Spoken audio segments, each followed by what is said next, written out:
आज के वचन को शुरू करने से पहले एक वचन मैं पढ़ाना चाहूँगा बाइबल से, जो मैंने स्लाइड पे नहीं रखा। ठीक है, एक वचन मैं बताना चाहूँगा, क्योंकि आज का वचन जो है वो सबके लिए नहीं है वो सबके लिए नहीं है।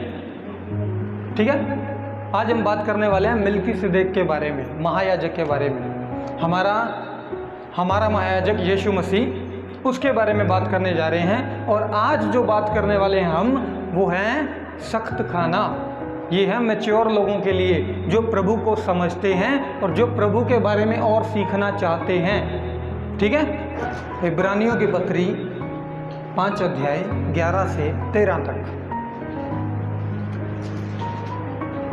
सबसे पहले मैं इस वचन को बताना चाहता हूँ ताकि किसी को कोई डाउट ना रहे।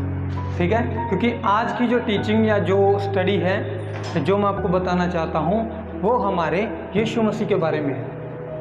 ये है चर्च लाइफ के बारे में, एक मसीही की ज़िंदगी में क्या चीज़ें ज़रूरी होती हैं। क्या आप सब सीखना चाहते हो?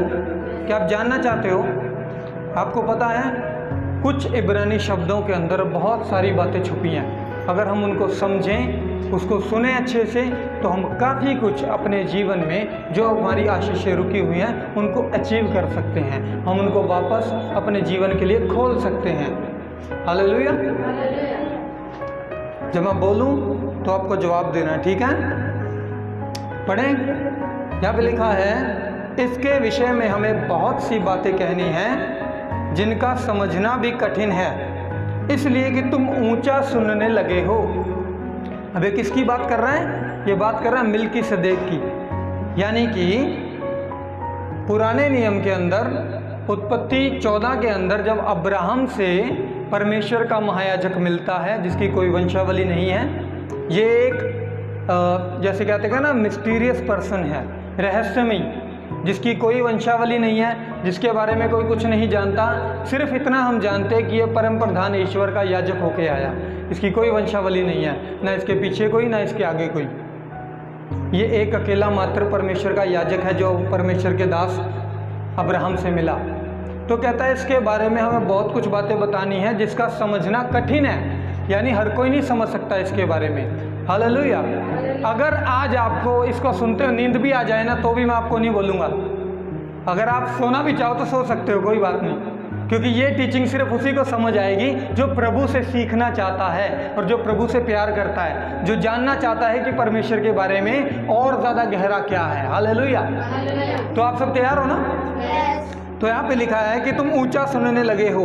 अब ये पत्री लिखी गई है इब्रानी लोगों को, इब्रानी कलीसिया को, हिब्रू लोगों को, यहूदियों को, यहूदियों में से जिन्होंने विश्वास किया, जो अभी भी यरूशलेम में और इब्रानी नगरों में ही सेवकाई कर रहे थे, उस कलीसिया को लिखा गया है ताकि इस कलीसिया के अगुवे इब्रानी और यहूदी लोगों को भी बताएं यीशु के बारे में, उनको नए जीवन में लाएं तौबा के ज़रिए। लेकिन ये लेटर लिखा गया है यहूदियों को। हालेलुया।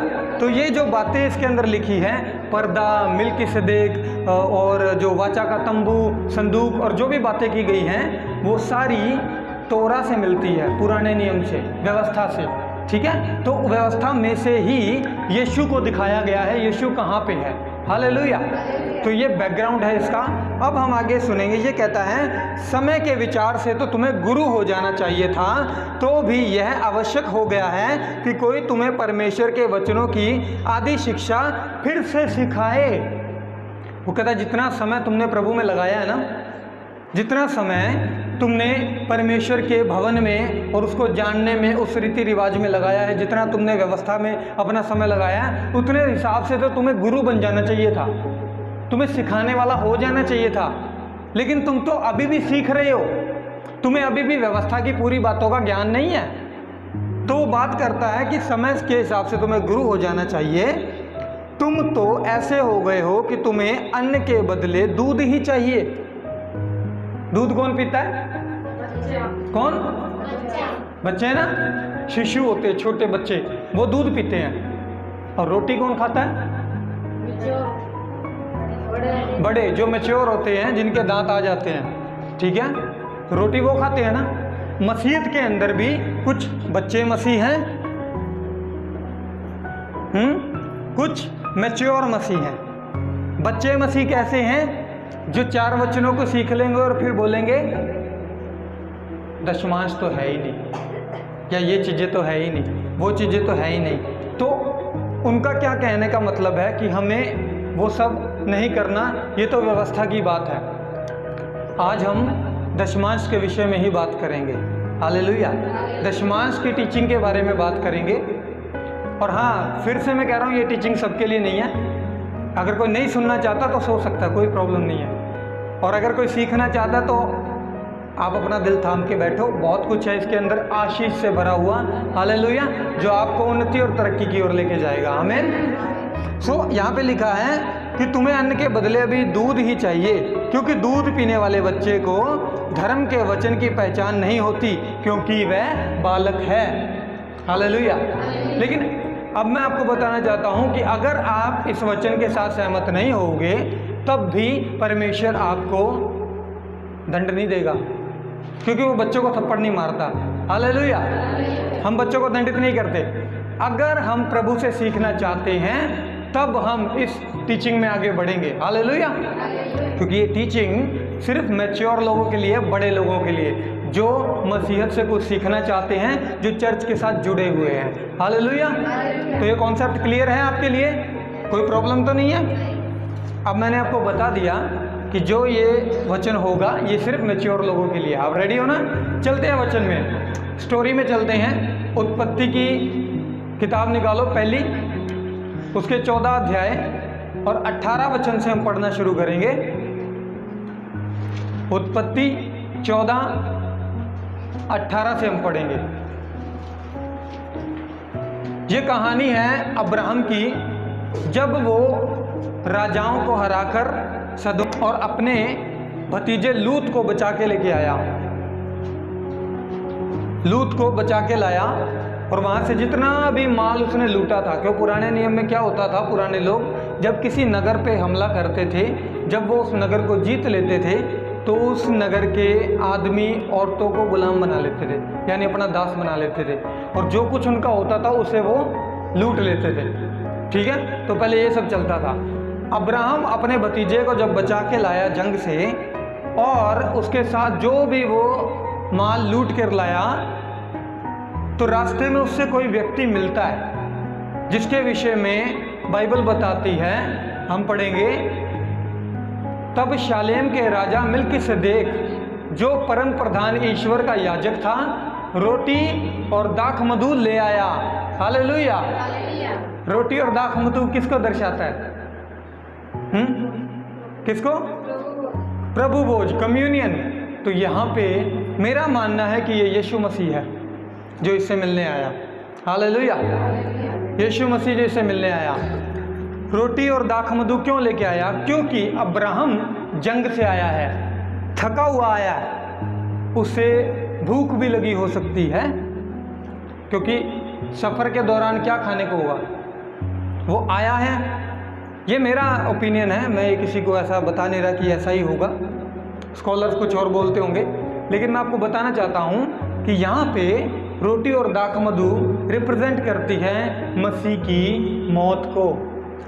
पौलुस क्या कहता है? जब जब हम रोटी में से खाते और प्याले में से पीते हैं, किसकी मौत का प्रचार करते हैं? किसकी? यीशु मसीह की मौत का, है ना? तो हम यीशु की मौत का प्रचार करते हैं। तो प्रभु भोज घोषणा है कि यीशु हमारे लिए मारा गया। आमीन। तो यीशु हमारे लिए मारा गया। अब मिल्किसदेक जो रोटी और दाखमधु से लेकर आया, और उसने अब्राहम को यह आशीर्वाद दिया। उसने पहली मुलाकात में उसे क्या दिया? आशीर्वाद दिया, उसे ब्लेसिंग दी। उसे ब्लेसिंग दी। क्या कहा उसे? परम प्रधान ईश्वर की ओर से, जो आकाश और पृथ्वी का अधिकारी है, तू धन्य है। हालेलुया। वो कहता है सर्व सामर्थी परम प्रधान ईश्वर परमेश्वर की ओर से तू धन्य है। तू धन्य है, तू ब्लेस्ड है। यानी कि वो परमेश्वर जिसने तेरे द्रोहियों को तेरे पांव के नीचे किया, जिसने तुझे जिताया, जिसने तुझे सारी चीज का अधिकारी बनाया, ये सारा माल लुटवाया, जिसने तुझे जिताया, वहां पर जयवंत किया, उसकी ओर से तू धन्य है। उसकी ओर से तू धन्य है। हालेलुया। यानी आपकी ब्लेसिंग, आपकी चंगाई, आपके परिवार का मेल मिलाप, आपका प्यार, सब कुछ, आपका बिजनेस, आपका काम किसकी ओर से है? धन्य का मतलब यही होता है, ब्लेस, आशीषित। आज आपका काम आशीषित है, किसकी ओर से है? आपका परिवार आशीषित है, किसकी ओर से है? आपका शरीर आशीषित है, किसकी ओर से है? तो हर एक चीज में परमेश्वर की ओर से आया ना सब कुछ। परमेश्वर हमारे बीच मौजूद है और हमारे पास जो कुछ है वो उसका ही है। तो उसको हम कैसे बताएंगे, कैसे बताएंगे, जाहिर कैसे करेंगे? हालेलुया। अगले वचन में देखो क्या लिखा है, यहाँ पे बात करता है 14:20 के अंदर, और धन्य है परम प्रधान ईश्वर जिसने तेरे द्रोहियों को तेरे वश में कर दिया। उसने पहले अब्राहम को आशीष दी और फिर किसको आशीष दे रहा? वो परमेश्वर को। धन्य है परम परमेश्वर ईश्वर, प्रधान ईश्वर जिसने तेरे द्रोहियों को तेरे वश में कर दिया। यानी कि इसमें सारा काम किसने किया है? किसके द्वारा हुआ? परमेश्वर के द्वारा। धन्य है तू परम प्रधान ईश्वर की ओर से, ठीक है, उसकी ओर से धन्य है जिसने तेरे द्रोहियों को तेरे वश में कर दिया।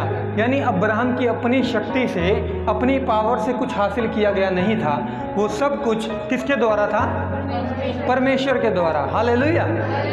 अगर आपको समझ आ रहा है तो हाथ हिला देना, ठीक है? हालेलुया। सब कुछ जो दिया गया वो किसकी ओर से था? परमेश्वर की ओर से। और वो कहता है, आगे लिखा है कि तब अब्राहम ने उसको सब वस्तुओं का दशमांश दिया। अब दशमांश का मतलब क्या होता है? क्या समझते हैं लोग? दशमांश के नाम से लोग चिढ़ जाते हैं, डर जाते हैं, कई लोग भाग जाते हैं। नहीं जी, ये तो पैसे मांग रहे हैं। हमें आपके पैसे नहीं चाहिए, हमारी मिनिस्ट्री अच्छी चल रही है, किसी चीज़ की हमें कोई कमी नहीं है। तो अगर आपको ऐसा लगता है तो आप अपनी आंखें बंद करके सो सकते हो, अपने पर्स की जिप बंद रखें, अपने मुंह पे उंगली रखें और कुछ ना बोलें, सिर्फ सुने। हालेलुया। तो ये टीचिंग सिर्फ मैच्योर लोगों के लिए, यहाँ पे कोई भड़के ना मेरे पे। तब अब्राहम ने उसको सब वस्तुओं का दशमांश दिया। अब शब्द दशमांश के बारे में मैं थोड़ा दिखाना चाहता हूँ, आगे चलते हैं। ये शब्द है इब्रानी शब्द जिसका मतलब होता है मासेर। इसको ऐसे पढ़ा जाता है मासेर। बोलो मासेर। मासेर। ये शब्द कैसे पढ़े जाते हैं? इब्रानी उल्टी पढ़ी जाती है। उधर से देखना, पहला लेटर है मैम, मैम, फिर आता है आइन, ठीक है, तीसरा आता है शिन और चौथा है रेश। मासेर, मासेर जिसका मतलब होता है 10वां भाग, दशमांश, ठीक है, 10वां अंश, 10वां भाग।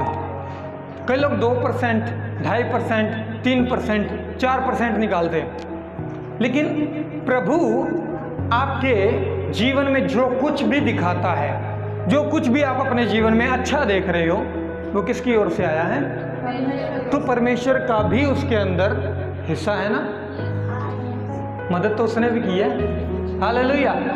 तो ये जो स्टोरी, इसको हमें समझना है, इसका मीनिंग क्या है। दशमांश होता है, ये शब्द निकलता है आसेर से, मासेर निकलता है आसेर से। अभी आगे आसेर शब्द को भी हम देखेंगे। विशेष रूप से एक दशमांश यानी 10वां भाग, आपकी कमाई का, आपके परिवार का, आपकी हर एक चीज का 10वां भाग, जो कुछ भी परमेश्वर से आपको मिलता है। इसके अंदर विश्वास योग्यता है कि प्रभु जो कुछ मेरे पास है वो सब तेरा दिया हुआ है।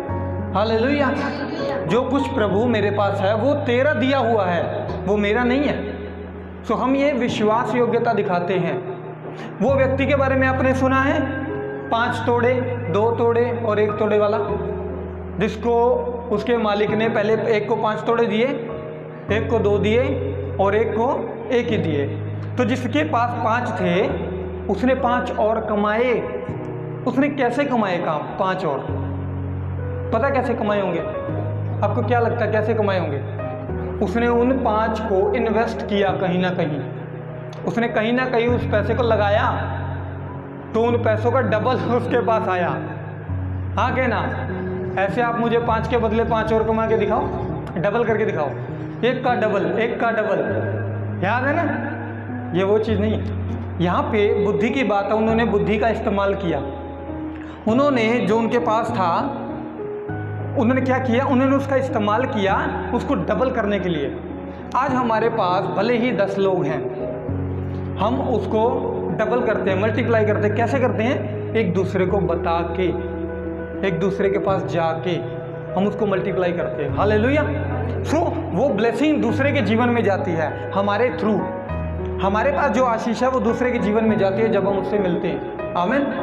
सो वहाँ पे क्या होता है? मल्टीप्लाई, उसको हम लेकर आ रहे हैं। सो अपने फाइनेंस को मल्टीप्लाई करने के लिए, अपने फाइनेंस को आशीषित करने के लिए, अपने फाइनेंस को ब्लेस करने के लिए हमारे पास परमेश्वर की ओर से एक कुंजी है, चाबी, जो हमारे बिजनेस को ग्रो करती है, जो हमारे बिजनेस को ग्रो करती है। आमीन। तो ये जो शब्द है, ये कौन सा शब्द है? मासेर। याद रखना, इसको याद रख लोगे, मासेर। ठीक है, आगे चलते हैं दोबारा। तो वो राजा ने, सदोम का राजा जो इसके पास था, तो वो बोला कि तू मनुष्यों को तो मुझे दे दे, और जो लूट का माल है ना, जो भी आया वो सारा तू अपने पास रख ले। मनुष्य को तू मुझे दे दे और लूट का जो माल है वो सारा तू रख ले। अब शैतान की हमेशा ही दृष्टि पता कहाँ पे रहती है? आत्माओं पे, मनुष्यों पे, कि मैं इनकी जान ले लूं और तू पैसा ले ले। ये लालच है। हालेलुया। पता आपको, ये लालच है शैतान का। उसने कहा आदमियों को तो मुझे दे और पैसा तू ले ले। लेकिन इस समय ध्यान देना, जो पैसा अब्राहम के पास है वो कौन सा पैसा आपको पता है? वो कौन सा पैसा है? वो अधर्मी पैसा है, अनराइटस पैसा है, वो अशुद्ध है पैसा। पूरे वर्ल्ड में जितना भी पैसा यूज़ किया जाता है वो सारा का सारा परमेश्वर की दृष्टि में अशुद्ध है। पता क्यों? क्योंकि लोग धोखेबाजी से पैसा कमाते हैं, कोई लोग किडनैपिंग करके पैसा कमाते हैं, कोई लोग और उल्टे धंधे करके काम करके पैसा कमाते हैं। तो पैसा जो कमाया जाता है उस काम से वो गलत है, वो अनराइटस है। हालेलुया। वो पैसा गलत हो जाता है, वो परमेश्वर के लिए सही नहीं है। एक चोरी कर रहा है जो बंदा, वो अपना परमेश्वर को पैसा दे, परमेश्वर उसके पैसे को ग्रहण नहीं करेगा। क्यों? क्योंकि उसने वो काम सही काम से नहीं कमाया उसने, है ना? हम जिसके पास काम करते हैं, जिससे हम तनख्वाह लेते हैं, हम अपनी कमाई का जो भी हम उससे लेकर आते हैं, जो हमारा बनता है, हम अपनी मेहनत से कमाते हैं। क्या उसने भी उसी मेहनत से कमाया? इसके बारे में कौन जानता है? नहीं जानता ना। हो सकता है उसने पता नहीं कितने लोगों का पैसा खाया हो, तब आपके तक वो पहुंचा है। तो यानी कि आप पवित्र हो, आप शुद्ध हो, आप ग्रहण योग्य हो परमेश्वर के, लेकिन वो जो पैसा है ना वो शुद्ध नहीं है। आप पवित्र हो, आपके पास अपवित्र पैसा है, आप पवित्र हो, आपने पैसे को छुआ, लेकिन वो पैसा अभी भी अशुद्ध है, क्योंकि आपके छूने से नहीं बदलेगा। ठीक है? हालेलुया। समझ पा रहे हो? मुश्किल तो नहीं हो रहा ना? तो ये बात अब्राहम ने उसको जवाब दिया इसका, जब उसने लोग मांग लिए, तो वो कहता है, अब्राहम ने सदोम के राजा से कहा, परम प्रधान ईश्वर यहोवा जो आकाश और पृथ्वी का अधिकारी है, उसकी मैं यह शपथ खाता हूँ कि जो कुछ तेरा है उसमें से ना तो मैं एक सूत और न जूती का बंधन और न कोई एक वस्तु लूँगा, कहीं तू ऐसा ना कहने पाए कि अब्राहम मेरे कारण धनी हुआ है। धनी हुआ है। अब्राहम ने ये बात क्यों बोली कि राजा तू ये ना कह सके कि मैं तेरे कारण धनी हुआ हूँ? क्योंकि जो राजा था ना उसके साथ था, जो लूटपाट में हिस्सा था उनका। हाँ, राजा ने कहा तू ये भी ले ले पैसा, लेकिन मुझे लोग दे दे। वो कहता नहीं देता मैं, तू अपना पैसा ले जो भी तेरे पास है, तू ये ना कह सके कि तूने मुझे धनी किया है, क्योंकि वो मिल्किसेदेक से मिल चुका है, जे उससे उसने आशीष उसे मिल चुकी है। पहले आशीष आई है। आप एक बार फिर से देखेंगे पीछे 18 वचन को, 20 को देखेंगे बस। और धन्य है परम प्रधान ईश्वर जिसने तेरे द्रोहियों को तेरे वश में कर दिया। ये सारी ब्लेसिंग है, पहले आशीष आई है, तू धन्य है, तेरे द्रोहियों को परमेश्वर ने तेरे वश में कर दिया। तो ये जब आशीष उसे मिल गई तब उसके रिस्पॉन्स में, यानी कि रिस्पॉन्स को क्या बोलते हैं हिंदी में, उसके बदले में, बदले में, आशीष के बदले में वो अपना जो भी लूट का माल था उसका 10वां भाग उसे देता है। मिल्किसेदेक ने नहीं मांगा, ठीक है, मांगा नहीं है उसने, ये अब्राहम ने खुद दिया है।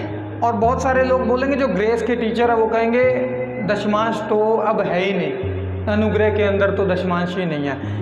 ये जो सिनेरियो है ना यहाँ पे उत्पत्ति 14 के अंदर अब्राहम के समय के, अब्राहम के 430 साल के बाद व्यवस्था आई है, व्यवस्था नहीं थी उस समय पे। ये अनुग्रह का समय चल रहा है, ग्रेस पीरियड चल रहा है। परमेश्वर इनकी गलतियों को नहीं बल्कि अपनी अच्छाई को देखता था, इनकी गलतियों को एक तरफ करके अपनी अच्छाई के द्वारा इनका न्याय करता था, इन्हें बचाता था अपनी फेथफुलनेस के ऊपर, अपनी विश्वास योग्यता के ऊपर। हालेलुया। तो ये अनुग्रह का समय चल रहा था, ये ग्रेस पीरियड में किया गया काम है। सबसे पहला व्यक्ति जिसने दशमांश दिया अब्राहम, जो हमारा विश्वास का पिता है। बाइबल में बताती है कि अब्राहम विश्वासियों का पिता ठहरेगा, क्योंकि हमने उसके समान विश्वास किया और हमें उद्धार मिला। हालेलुया। सो ये जो वर्ड है दशमांश, इसके लिए कौन सा शब्द है आगे देखो, ये है मासेर। और इससे आगे जो धनी शब्द है, धनी शब्द को देखते हैं वो है आसेर। कौन सा? आसेर। इसका मतलब होता है अमीर होना या बनना, बिकम। एक तो होना और एक बनना। बहुत लोग धनी शब्द को कुछ और ही बना देते हैं। धनी का मतलब है अमीर होना। अमीर बंदा कैसे होता है? दिल की अमीरी का आप क्या करोगे? वो तो है हमारे पास, लेकिन वो दिल की अमीरी किस काम की? जब किसी की जेब ना भर सके, जिसका नंगा तन ना आप ढक सके, जिस भूखे को आप खाना ना खिला सके, तो ये वो अमीरी नहीं है। ये अमीरी है फाइनेंस की। हालेलुया। ये फाइनेंस की है। कैसे आप अपने पैसे को शुद्ध और पवित्र कर सकते हो, परमेश्वर ने इसका जिक्र किया। हालेलुया। सो जब ये शब्द है, अब देखते हैं इसके अंदर, आगे चलो।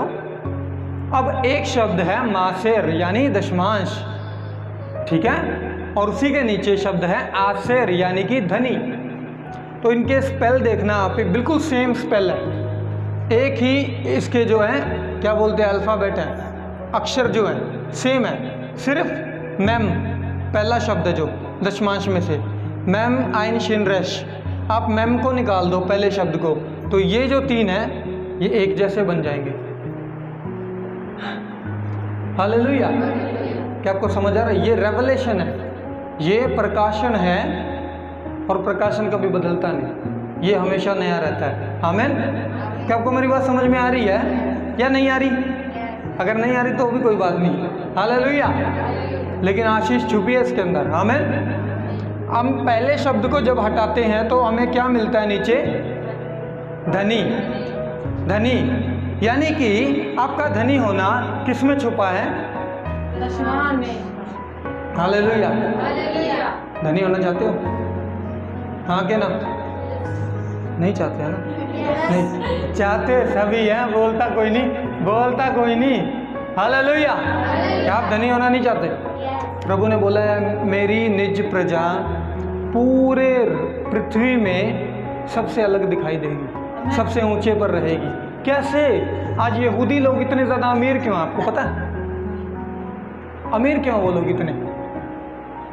बिल गेट्स, उस बंदे ने क्या किया, सारी इनकम जितनी भी उसकी आए थे प्रॉफिट कंपनी से 99% उसने दान कर दिया, बेच दिया उसने। 99% उसके पास बचा क्या होगा? क्या बचा होगा उसके पास?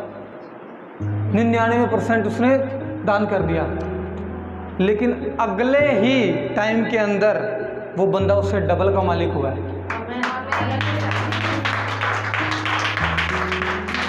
हालेलुया।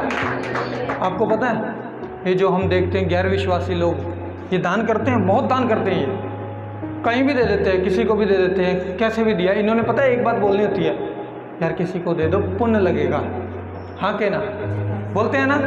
तो ये देने में विश्वास रखते हैं। हम देखते हैं ना कि कोठीकारी कैसे बन जाती है, ऐसे नहीं बनती। और मैं ये चीज़ों का प्रचार करने के लिए यहाँ पे नहीं हूँ, लेकिन सिर्फ एक एग्जाम्पल दे रहा हूँ आज के टाइम की, आज के टाइम के अंदर एग्जाम्पल के तौर पे। हमें पता है वो लोग बीजने में विश्वास रखते हैं, वो भी विश्वास करते हैं कि वो बीजते हैं, और वो मानते हैं इस बात को कि हम देंगे तो भी ऊपर वाला हमें भी और देगा। बोलते कि नहीं बोलते, है ना। तो अगर वो ऐसा विश्वास रखते हैं, हालांकि उन्हें पता भी नहीं है वो कर क्या रहे हैं, बस कर रहे हैं, लेकिन हमें परमेश्वर बोलता है कि जब हम बीजते हैं तो वो परमेश्वर ऊपर ग्रहण करता है। हालेलुया, वो ग्रहण करता है और उसके अकॉर्डिंग परमेश्वर हमारे जीवन में अपनी महिमा दिखाता है। हम परमेश्वर को आदर कैसे देते हैं? दशमांश के थ्रू। पता कैसे? आगे देखते हैं, पहले ये शब्द देखते हैं। पहले आपका धनी होना किस में छुपा है? दशमांश में। हमारे पास गवाहियाँ हैं जो दशमांश पहले नहीं देते थे, अब देते हैं, जीवन में क्या बदलाव है, सब कुछ है। और मैं चाहता हूं कि कभी समय आए तो वो अपने मुंह से बताएं। हालेलुया। तो आगे चलते हैं, मरकुस की अंजील निकालो, नया नियम 12 अध्याय 41 वचन से आगे पढ़ेंगे। यहाँ पे एक विधवा है, विधवा जिसने 2 दमड़ियां दान की, उसके बारे में स्टोरी है। यीशु मसीह के बारे में लिखा है, वह मंदिर के भंडार के सामने बैठकर देख रहा था कि लोग मंदिर के भंडार में किस प्रकार पैसे डालते हैं। हालेलुया। वो क्या देख रहा था? लोग किस प्रकार पैसे डालते हैं। वो ये नहीं देख रहा था कितने पैसे डालते हैं, आमीन। वो ये देख रहा था कैसे डालते हैं। हाँ, और बहुत से धनवानों ने बहुत कुछ डाला भी। अब यीशु मसीह आ गया, जहाँ पे यहूदियों का जो मंदिर था वहाँ पे भी एक दान बॉक्स रखा होता था, वहाँ पे सब लोग अपनी इच्छा अनुसार दान देते थे। यीशु मसीह जाके बैठ गया वहाँ पे और वो देख रहा है कौन कितना डाल रहा है, कौन कितना डाल रहा है। ये देख रहा था, या ये देख रहा था कि किस रीति से डाल रहे हैं, लोगों का मन क्या है देते टाइम, उनका मुंह का एक्सप्रेशन क्या है देते टाइम। देना ही पड़सी, है ना। वो देख रहा था भी उनके मन में क्या चल रहा होगा। बहुत सारे लोग दशमांश देते हैं अपने जीवन में, लेकिन उनके जीवन में बदलाव नहीं है। पता क्यों नहीं है? खुशी से नहीं देते, दब के देते हैं। पास्टर जी ने बोला अब तो देना ही पड़ेगा।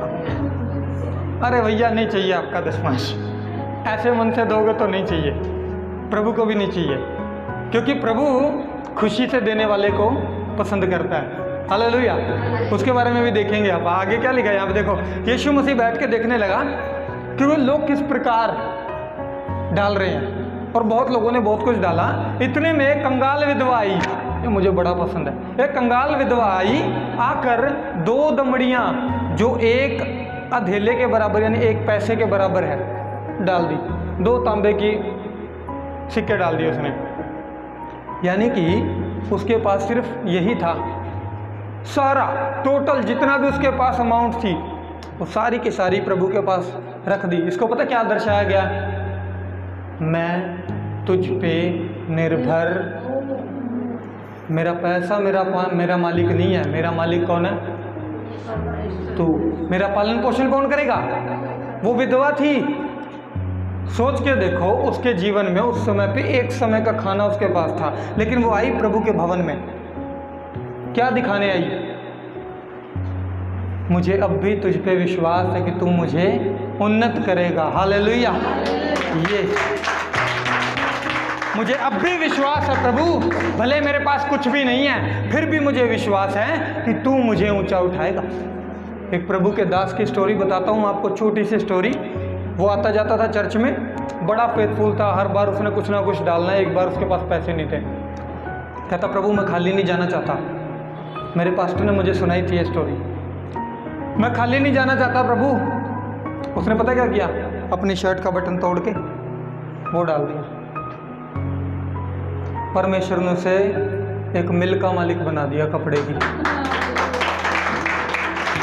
वो आपकी विश्वास योग्यता देखता है, अभी आप कितना विश्वास करते हो, आपको कितना भरोसा है कि इस बुरे समय के अंदर भी परमेश्वर आपको संभाल सकता है। आमेन। क्या हमें विश्वास है? परमेश्वर हमें संभालता है। जब हम कम से कम में भी बीजते हैं ना, हम दिखाते हैं परमेश्वर को, प्रभु अब भी हम तेरे साथ विश्वास योग्य हैं, वफादार हैं, तो परमेश्वर भी दिखाएगा, बेटे मैं भी तेरे साथ वफादार हूँ। आसमान फाड़ के ऊपर से आएंगी आशीष और संभाली नहीं जाएंगी। हमें संभाली नहीं जाएंगी, इतनी आशीष आएंगी। लेकिन आपको विश्वास योग्य रहना। अगर आप चर्च लाइफ से जुड़ना चाहते हो तो आपको जानना है कि चर्च के अंदर एक विश्वासी का क्या कर्तव्य है। आमीन। तो उसने 2 दमड़ियां डाल दी। अगला वचन, यीशु ने कुछ बोला, तब उसने अपने चेलों को अपने पास बुलाकर उनसे कहा, मैं तुमसे सच कहता हूं कि मंदिर के भंडार में डालने वालों में से इस कंगाल विधवा ने सबसे बढ़कर डाला है। क्यों बोला यीशु ने? क्यों बोला ये बात? उन्होंने सबसे बढ़कर क्यों बोला? उन्होंने 2 दमड़ियां डाली थी, बस 2 सिक्के 1 पैसा। तो उसके पास वही पूंजी थी। कहता है क्योंकि सब ने अपने धन की बढ़ती में से थोड़ा सा डाला है, परंतु इसने अपनी घटी में से जो कुछ उसका था, अर्थात अपनी सारी जीविका डाल दी। यीशु ने क्या देखा? यीशु को कैसे पता चला इसके पास यही है 2? बस पूरी जीविका यही डाली है। शक्ल से पता चलता है। हालेलुया। और यीशु मसीह वो परमेश्वर है जो दिलों को और मनों को जांचने वाला है। उसे ज़रूरत नहीं है कि आप उसके बारे में बताओ और उसको अपने बारे में बताओ कि प्रभु मैं ऐसा हूँ, मेरे जीवन में ये चल रहा है, मैंने ये किया, मैंने वो किया। वो कहता मैं जानता हूँ तूने क्या किया। बेटा शांत हो जा, मेरा जो ध्यान है तेरे दिल पे लगा रहता है हमेशा। तो यीशु मसीह जब भी आपको देखते हैं, सबसे पहले देखते हैं आपका दिल कैसा है। आमीन। आपका दिल उसके प्रति कैसा है? क्या आप उस पर विश्वास करते हो? क्या आप उस पर निर्भर हो? क्या आप उसके लिए सब कुछ कर सकते हो? बाइबल कहती है इंसान जो मनुष्य है जो 2 स्वामियों की सेवा नहीं कर सकता। एक से वो बैर करेगा, दूसरे से प्रेम रखेगा। 2 स्वामी कौन से हैं? कोई जानता है? हाँ, बहुत सारे लोग हैं जिनका जो परमेश्वर है वो धन बन के बैठा है। एक धनी व्यक्ति यीशु मसीह के पास आया, कहता प्रभु अनंत जीवन पाने के लिए मैं क्या करूं? ये फरीसी नहीं है, ये एक धनी व्यक्ति है। आया, प्रभु ने बोला अपना सारा धन गरीबों में बांट दे, मेरे पीछे आ जा, तुझे स्वर्ग में धन मिलेगा। बेचारे का मुंह ही उतर गया, प्रभु सारा? थोड़ा सा रख लूं? तो थोड़ा सा रख लूं? प्रभु करा सारा। बेचारा उदास होकर चला गया कि छोड़ यार, क्या करना अनंत जीवन का, पैसे अपने पास, धरती पे जिएंगे। भाई साहब मरने के बाद कहाँ जाओगे पता है? अगर वो द्वार बंद हो गया तो फिर कहोगे प्रभु खोल दे। प्रभु कहेगा मैं तुम्हें जानता ही नहीं। हालेलुया। ऐसा ही होता बाद में। हमारे पास अंजील यीशु के बारे में हमें बताया गया, लेकिन हमने उसके अनुग्रह को लात मार दी, हमने नहीं विश्वास किया उसके ऊपर। तो अंत में हमारा क्या होगा? हम दरवाज़ा पीटेंगे। प्रभु कहेगा तुझे मौका मिला था, वो तूने गवा दिया। ये दूसरा मौका है। पहली बार तब जब यीशु मसीह आया था अपने लोगों में जीने, उनके साथ रहा। वो स्वर्ग का परमेश्वर, क्या खुशी वाली बात नहीं है? इतना बड़ा परमेश्वर वो छोटे से इंसान के पास आके रहने लग गया। बच्चों के सिर पे हाथ रख रहा है, बच्चों से मिल रहा है, हाँ बच्चों से प्यार कर रहा है। माँ बाप आए बच्चों को लेके कि प्रभु इन पे हाथ रख दे, प्रभु ने गोद में उठा लिया। क्या सोचा था उन्होंने कभी? तो परमेश्वर आपकी सोच से बढ़ के काम करने की शक्ति रखता है। हालेलुया। यहाँ पे उसने अपनी पूरी जीविका डाल दी। तो यीशु मसीह हमेशा आपका देने का भाव समझता है कि आप दबाव में तो नहीं दे रहे, आप प्रेशर में तो नहीं दे रहे, क्या आप खुशी से दे रहे हो? क्या आपके अंदर ये आनंद होता है कि मैं परमेश्वर के लिए कुछ कर रहा हूँ? क्या आपके लिए आनंद, आपके जीवन में आनंद होता है कि मुझे प्रभु के लिए कुछ करना है? प्रभु मुझे तेरे लिए कोई काम करके दिखाना है, मुझे तेरी गवाही देनी है कि तू जीवित है। हालेलुया। वो हम कैसे देते हैं? टाइथिंग के थ्रू।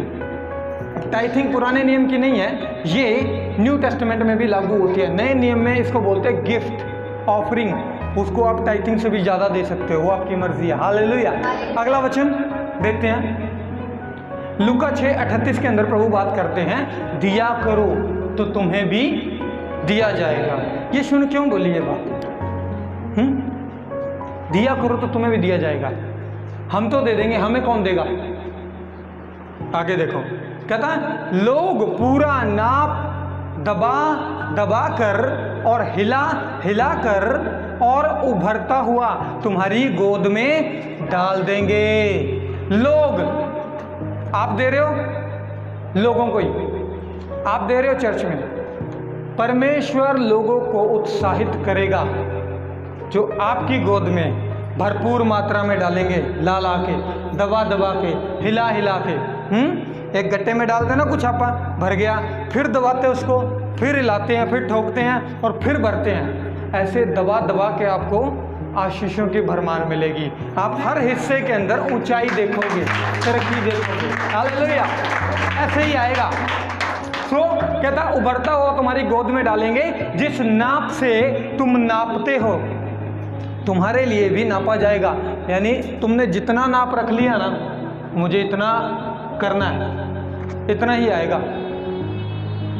ऐसा बीज जो दर्शाता है वो आपकी टाइथिंग को, आपकी ऑफरिंग को दर्शाता है। यहूदी लोग इतने ज़्यादा अमीर क्यों होते हैं या अपने फाइनेंस में, अपने बिजनेस में इतने ब्लेस क्यों होते हैं? क्योंकि वो लोग बीजने को समझते हैं।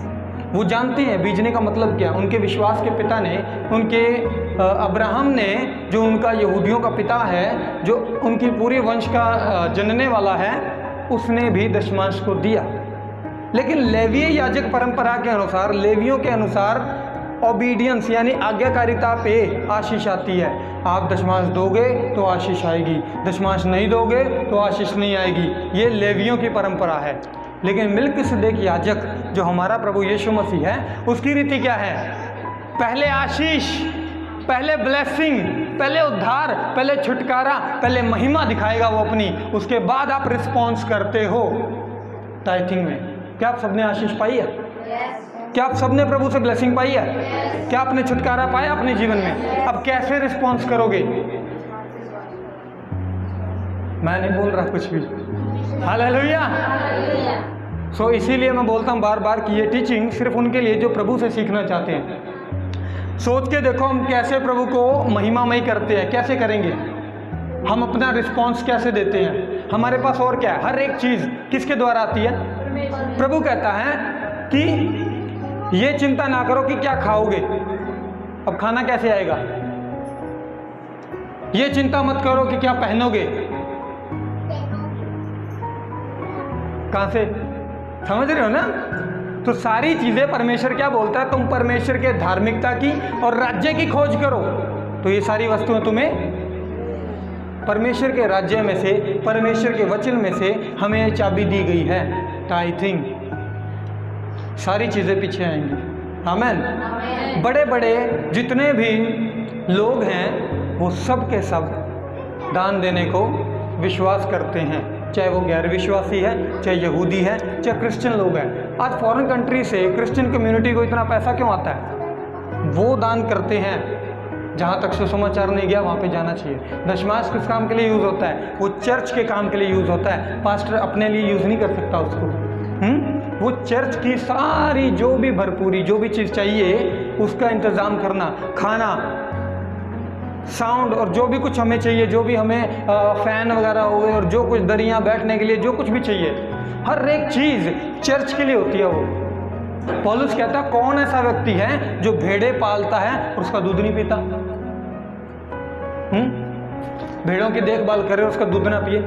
जो सुसमाचार की सेवा करता है उसकी जीविका जो है वो सुसमाचार से होती है। आमीन। तो हम किसी व्यक्ति को नहीं देते, हम परमेश्वर को रिस्पॉन्स करते हैं कि हम प्रभु तेरे लिए विश्वास योग्य हैं। तो जिस नाप से आप नापते हो उसी नाप से आपके लिए भी नापा जाएगा। हालेलुया। आगे चलते हैं, अगला वचन लूका 11:41 और 42। मैंने बोला था ना पीछे, अधर्मी पैसा, अधर्मी पैसा यानी कि जो चोरी ठगी से कमाया वो पैसा, पूरे वर्ल्ड में जितना पैसा वो सारा का सारा अधर्मी है, क्योंकि कोई भी ईमानदारी से नहीं आया पैसा। आप धर्मी हो, आप शुद्ध हो, आप में कोई प्रॉब्लम नहीं है, लेकिन वो जो पैसा है ना हमारे हाथ में, वो राइचस, वो धर्मी नहीं है। वो पैसा अभी भी धर्मी नहीं है, उसको करने की ज़रूरत है। कैसे करोगे? लिखा परंतु हाँ भीतर वाली वस्तुओं को दान कर दो तो देखो सब कुछ तुम्हारे लिए शुद्ध हो जाएगा। भीतर वाली वस्तुओं को दान कर दो, तो सब कुछ शुद्ध हो जाएगा। इसका सही करेक्ट मीनिंग क्या है? देखो थोड़ा सा पीछे, अगले वचन में देखो, आगे आगे। रोमियो 11:16 में लिखा है, जब भेंट का पहला पेड़ा पवित्र ठहरा तो पूरा गुथा हुआ आटा भी पवित्र हो गया। अब इसका मतलब क्या है? जब आप आटा गूंथते हो, बनाते हो रोटी, तो पहला पेड़ा किसके लिए निकालते हो? घर के बड़े के लिए। हमारी कलीसिया में बड़ा कौन है? परमेश्वर की कलीसिया ना। तो हमें, जब हम अपने सारे फाइनेंस में से और सारी उस चीज़ में से जो भी हमारे पास है, उसमें से हम पहला हिस्सा परमेश्वर को निकाल के देते हैं। कुछ लोग क्या करते हैं, जब उनके पास कुछ होता है ना, तो पहले अपना सारा कर लेंगे इंतजाम, सब कुछ बच गया, अब दे देते हैं दशमांश। ये प्रभु का हिस्सा पहला है या बिल्कुल आखिरी में आ गया? प्रभु को कौन सी जगह चाहिए? पहली, है ना। विश्वास योग्यता कहाँ दिखाओगे आप? जब आप पहले उसके लिए निकालते हो। एक व्यक्ति पूरे दिन में 100 रुपये कमाता है, उसके लिए 10 देने आसान है ना, दे देगा। 1000 कमाता है, 100 देने आसान है। 2000 कमाता है, 200 देने आसान है। लेकिन जब बात आ जाती है ना 10,000 रुपये, तब सोचता है अरे दीजिए तो बड़ा कुछ कर सकता मैं। चलो आज के टाइम के लेके चलते हैं, वो भी हो गया। जो 50 कमा रहा है उसके लिए 5 देना मुश्किल है, जो लाख कमा रहा है उसके लिए 10 देना मुश्किल है। 10,000 में तो बहुत कुछ हो जाएगा, है ना। जब हम ये चीज़ें देखते हैं कि हमारे लिए कठिनाई बढ़ जाती हैं, जैसे हमारा सोर्स बढ़ता जाता है वैसे हमारे लिए बीजना कम होता चला जाता है। क्यों? क्योंकि अंदर कुछ गड़बड़ हो गई है। हमारा प्रभु या हमारा जो विश्वास है वो किस पे आ गया? पैसों पे। इसलिए कभी भी प्रभु कहता है नाशमान भोजन के लिए परिश्रम मत करो, क्योंकि आकाश के पक्षियों को देखो, वो ना बोते हैं ना काटते हैं, उनके कोई जमा करने के लिए खत्ते भी नहीं है, फिर भी परमेश्वर उन्हें खिलाता है ना। तो हमें भी उसकी चिंता करने की ज़रूरत नहीं है, परमेश्वर हमें संभालेगा, परमेश्वर हमें खिलाएगा। हालेलुया। कितने लोग मेरी बात को सुन रहे हैं? नींद तो नहीं आ रही? आ भी रही है तो कोई बात नहीं, क्योंकि हालेलुया। जैसे भेंट का पहला पेड़ा पवित्र ठहरा, पहला पेड़ा पवित्र ठहरा तो पूरा गुथा हुआ आटा भी पवित्र हुआ। जड़ पवित्र हुई तो सारी डालियाँ पवित्र हो गई। तो अगर आप चाहते हो कि आपका फाइनेंस ब्लेस हो, तो पहला हिस्सा परमेश्वर के लिए पवित्र निकालो, पीछे का सारा पवित्र हो जाएगा। जो पवित्र है शैतान उसे कभी नहीं खा सकता। आप कभी भी घटी नहीं देख सकते। हालेलुया। आप कभी भी घटी नहीं देखोगे, क्योंकि आपने पहला स्थान परमेश्वर को दिया और पिछला सारा आपका पवित्र हो गया, और जो पवित्र है उसको शैतान छू नहीं सकता। आमीन। वापस चलते हैं। पर प्रभु ने बोला फरीसियों को, हे फरीसियों तुम पर हाय, तुम जो पुदीने और सुदाम का और भांति भांति के साग पात का दशमांश देते हो, परंतु न्याय को और परमेश्वर के प्रेम को टाल देते हो। चाहिए था कि इन्हें भी करते रहते और उन्हें भी ना छोड़ते। उन्हें किसकी बात कर रहा है? उन्हें भी ना छोड़ते। ये है टाइथिंग, दशमांश, ऊपरी बात हुई है। कहता तुम पुदीने का, सुदाब का और अलग अलग प्रकार के साग पात का दशमांश देते हो। क्लियर है? कहता है तुम क्या चीज़ मिस करते हो? तुम परमेश्वर के न्याय को और प्रभु के प्रेम को छोड़ देते हो। देते टाइम तुम्हारे अंदर कोई प्रेम नहीं होता, कोई खुशी नहीं होती, तुम करते हो। लोग कहेंगे ओ पास्टर जी ये तो ना प्रभु के प्यार की बात कर रहा है, एक दूसरे से प्यार बांटो। नहीं, वो दशमांश की बात कर रहा है वहाँ पे। वो कहता है तुम देते हो ये, लेकिन तुम न्याय और प्रेम को छोड़ देते हो। जरूरी था कि प्रेम और न्याय भी करते रहते सही तरीके से, और दशमांश भी ना छोड़ते। ये ज़रूरी है। प्रभु कहता है अपने कैरेक्टर को सही रखो, प्रभु के प्रति प्रेम रखो, सबके प्रति प्रेम रखो, देने में प्रेम रखो, और टाइथिंग बंद मत करो। टाइथिंग करने से रोकता नहीं वो। जो अनुग्रह के ज़्यादा टीचर है, जो कहते हैं कि अनुग्रह के अंदर दशमांश है ही नहीं, तो उनको ये चीज़ समझ लेनी चाहिए, ये यीशु मसीह के शब्द हैं। कल, आज और हमेशा एक जैसे रहेंगे, ये नहीं बदलते। हालेलुया। वो कहता है तुम प्रेम और न्याय को भी साथ में रखो और टाइथिंग भी बंद मत करो, वो भी करते रहो। तो टाइथिंग करना कभी नहीं रोकना आपने, टाइथिंग करना आपने जारी रखना है, आपने रोकना नहीं है। ये आपके जीवन के लिए है, ये किसी और के लिए नहीं है। हालेलुया। अगर हमें उन्नति और समृद्धि हम अपने जीवन में देखना चाहते हो, हमें चाबी चाहिए। और यह वचन फिर से मैं बोलता हूँ, बच्चों के लिए नहीं है। जिन्हें सोना है वो दूध पी के सो जाए। हालेलुया, आमीन। तो वो कहता है चाहिए था, ये ज़रूरी था कि तुम इन्हें भी करते रहते और टाइथिंग भी ना छोड़ते। आमीन। अगले वचन में चलते हैं, आगे चले और आगे। दूसरे कुरिन्थियों 9:6 कहता है, 6 और 7 से पढ़ेंगे। कहता है परंतु यह बात है, जो थोड़ा बोता है वह थोड़ा ही काटेगा। ठीक है, नए नियम के अंदर, व्यवस्था से बाहर, अनुग्रह के टाइम में अब दशमांश चल रहा है और इसको जोड़ा गया ऑफरिंग के साथ, गिफ्ट के साथ, तोहफा। यानी कि इसके अंदर कोई भी आपकी कहते कि लिमिट नहीं है कि आपको दसवां ही देना है। आप अपनी इच्छा से और बढ़ा सकते हो इसको, आप और ज़्यादा दे सकते हो, आपकी इच्छा जितनी उतना बीज सकते हो आप। देखो कहता है जो थोड़ा बोता है वो थोड़ा ही काटेगा और जो बहुत बोता है वो बहुत काटेगा। ठीक है, तो ये दशमांश की बात कर रहे हैं आप। नहीं तो बीजना काटना क्या है? क्या है बीजना काटना मसीह जीवन में? हम कुछ नहीं बीजते, हम कुछ नहीं काटते। हमारे लिए मसीह ने जो बीज दिया क्रूस पे, धार्मिकता, हम उसकी फसल काटते हैं, सिर्फ आशीष की, ब्लेसिंग की, छुटकारे की, चंगाई की, अनंत जीवन की। हालेलुया। तो यीशु मसीह ने जो बीजा हम उसकी कटनी काटते, लेकिन यहाँ पे हमें बीजने के लिए बोला गया क्या? पैसा। ये दान की बात करता है यहाँ पे, और इस शब्द से बार बार चिढ़ना मत, ठीक है ना? हालेलुया। सो कहता है हर एक जन जैसा मन में ठाने वैसा ही दान करे। आगे दान जैसा मन में आपने ठाना।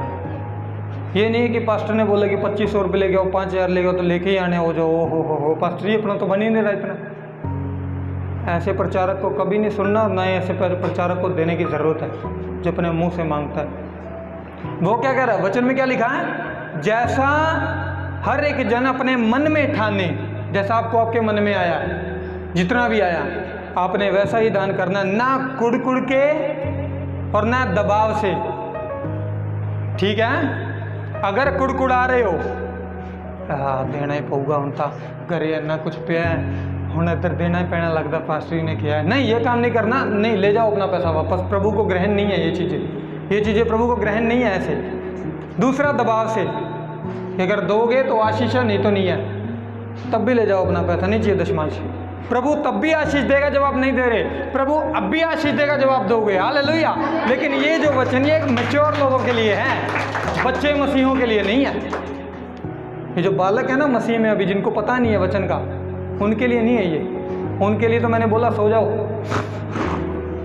कोई बात नहीं, डोंट वरी। सो यहाँ पे कहता है जैसा हर एक जन अपने मन में ठाने वैसा दान करे, ना कुड़ के और ना दबाव से, क्योंकि परमेश्वर हर्ष से देने वाले को, यानी खुशी से देने वाले को प्रेम करता है। हालेलुया। प्रेम किसको करता है? जो खुशी से आता है। क्या आपने अपने माता पिता को किसी ने कभी गिफ्ट दिया? दबाव से या कुड़ के दिया? क्या खुशी से दिया? परमेश्वर भी तो हमारा बाप है, उसको कभी किसी ने कुछ दिया? हम कुछ नहीं दे सकते, लेकिन हमारे पास जो है हम वो तो दे सकते हैं ना। हालेलुया। मेरी बात समझ में आ रही है ना? ये मत सोचना कि पास्टर जी कह रहे भी लाओ जी आप तो 5-5 हज़ार रुपये लेके आओ, नहीं ऐसा नहीं। हम सीख रहे हैं मसीह के वचन से, क्योंकि मैं भी ये काम करता हूँ, मैं भी बीजता हूँ। मुझे बताना नहीं था ये, मैं बीजता हूँ। मेरे पास जितना होता है मैं बीज देता हूँ, अपने पास रखता ही नहीं मैं कुछ, इसीलिए मुझे आगे से और आता है। क्योंकि प्रभु बोलता है जो बीजता है वो काटेगा, जिसके पास है उसे और दिया जाएगा। वही 5 तोड़े वाले, प्रभु कहता है जिसके पास है उसे और दिया जाएगा, जिसके पास नहीं है उससे वो भी ले लिया जाएगा जो उसके पास। हम क्यों बीजते हैं? क्योंकि हमारे पास है। जिसके पास है उसे और दिया जाएगा। आप मानते हो, आप विश्वास करते हो आपके पास है तो आपको दिया भी जाएगा। लेकिन अगर आपके पास है और आप कहते हो मेरे पास तो है ही नहीं, मेरे पास तो है ही नहीं, तो जो है ना वो भी ले लिया जाएगा, वो भी नहीं रहना। क्योंकि आपका विश्वास ही ऐसा, आप कहते हो मेरे पास है ही नहीं, प्रभु कह रहा फिर ला इधर ला, बिल्कुल ही खाली हो, क्योंकि आपका बिलीव ऐसा है। आप अपने मुंह से बोल रहे हो मेरे पास है ही नहीं, लेकिन आशीष पता कब है? जब घटी है और बोलते हैं मैं सबसे अमीर हूँ, यीशु मेरा चरवाहा है और मुझे कोई घटी ना होगी। फिर देखो कैसे बारिश होती है। वचन, वचन की सामर्थ, वचन की पावर। ये इधर ऐसा वो सिस्टम नहीं है कि प्रभु ने कुछ बोल दिया और वो सिर्फ हो गया, नहीं, ये वचन की पावर है। मैं कहता हूँ प्रोफेसी प्रभु की ओर से है, पवित्र आत्मा छूता है, लोग गिरते हैं, सब कुछ होता है, लेकिन अगर कोई भी चीज़ परमेश्वर के वचन से बाहर जा रही है ना, उसको सुनने की जरूरत नहीं है, उसको सुनने की जरूरत नहीं है। वचन से बाहर कोई भविष्यवाणी नहीं है, वचन से बाहर कोई चमत्कार नहीं है, वचन से बाहर कोई भी ऐसी बात नहीं है जो आपको सिखाई जाए। हमें इसके अनुसार चलना है, लोगों की भावनात्मक बातों के अनुसार नहीं चलना। हमें इमोशनल क्रिश्चियन नहीं बनना जो भावना में आके किसी के साथ भी जुड़ जाते हैं। हमें वो मसीह बनना है जो परमेश्वर के साथ जुड़ते हैं और वचन के अनुसार चलते हैं। आमीन। हमें वो मसीह बनना है। आगे वचन में चलते हैं तो परमेश्वर खुशी से देने वाले से प्रेम रखता है। इब्रानियों 7 में हम देखते हैं, इसमें संदेह नहीं कि छोटा बड़े से आशीष पाता है। अब इसमें कोई वाद विवाद नहीं है कि जो छोटा है वो अपने बड़े से आशीष या ब्लेसिंग को पाता है, कोई शक नहीं है, कोई झगड़ा नहीं है। क्या कभी कोई छोटा किसी बड़े को आशीष दे सकता है? हाँ, क्या कोई छोटा किसी बड़े को आशीष दे सकता है? हमने तो नहीं सुना। अब मैं आपको ब्लेसिंग क्यों देता हूँ, हम एक दूसरे को ब्लेसिंग क्यों देते हैं? क्योंकि हमारे अंदर कोई है जो सबसे बड़ा है। आमीन। तो पोजीशन के थ्रू हम एक दूसरे को आशीष देते हैं। आमीन। कभी किसी छोटे बच्चे को नहीं बोला मम्मी प्रभु तुझे आशीष दे, या मैं तुझे आशीष देता हूँ, प्रभु तुझे आशीष दे, तो हम बोलते हैं। हम कभी अपने माता पिता को नहीं बोलते कि मेरा आशीर्वाद तेरे साथ है। कभी बोल के देखा? माँ बाप कहेंगे अच्छा ठीक है। इसमें कोई शक नहीं कि छोटा बड़े से आशीष पाता है। और यहाँ तो मरणहार मनुष्य दशमांश लेते हैं। मरणहार, मॉर्टल, नीचे धरती की बात करता है। यहाँ पे कौन दशमांश लेता? आप किसको देते हो? पास्टर को। अब उंगली कर रहा हूँ अपनी ओर। आप यहाँ पे किसको देते हो? पास्टर को। लेकिन वहाँ वही लेता है जिसकी गवाही दी जाती है कि जो जीवित है। हालेलुया। आपका टाइप, आपकी ऑफरिंग, आपके गिफ्ट जो आप इधर लाते हो, रिसीव कौन करता है इसको? ऊपर जो जीवित है। तो प्रभु भोज इस बात की घोषणा है कि यीशु हमारे लिए मरा, और टाइथिंग इस बात का सबूत है कि वो जीवित है। टाइथिंग करने से बताते हैं हम कि वो जीवित है। लोग आपके जीवन को देखेंगे और आपकी लाइफ को देख के बोलेंगे कि वो जीवित है, क्योंकि मसीह आपकी ज़िंदगी में दिखाई देगा। हालेलुया। मसीह आपकी ज़िंदगी में दिखाई देगा, उसकी आशीष आपके जीवन में दिखाई देगी, और आप उन्नति पे उन्नति करते जाओगे और लोग देखेंगे सचमुच यीशु जीवित और इसके अंदर है। हालेलुया। तो प्रभु की स्तुति हो। आमीन।